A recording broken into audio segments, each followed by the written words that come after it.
जय जगन सांग मैंने आप देखिपे मुझे अच्छी खंडगिरी मेला रे। खंडगिरी मेला तो सरी सरी आसला तथापि लोकंर गहली लगी रोची। आपण जदि खंडगिरी आसीना निहाती खंडगिरी आसतु बहुत शीघ्र सरीज खंडगिरी यात्रा।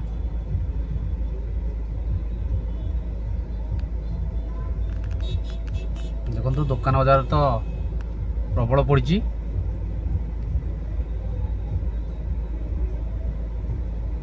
आपण मैंने थरे भी खंडगिरी मेला रे जोग दिंतु। केते साधु सन्त मैंने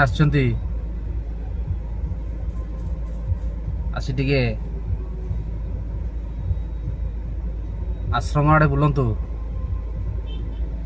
सब तो आम कम करुचे किंतु केते फ्री पाने जिते भी टिके फ्री मिलूँ आपण मैंने आसी खंडगिरी मेला रे सामिल हूँ एवं शांति सहित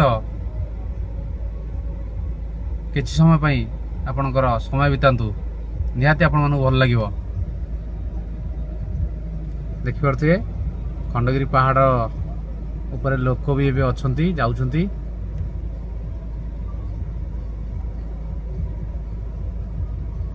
भक्तों गहली लगी रही आश्रम आड़े।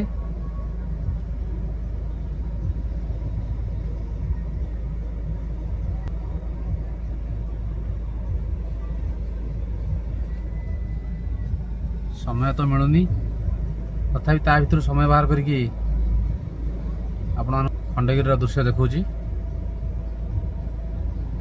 दुकान बाजार प्रबल पड़ी देखिए दुकान बाजार प्रबल पड़ी। रही सांग मैंने जय जगन्नाथ।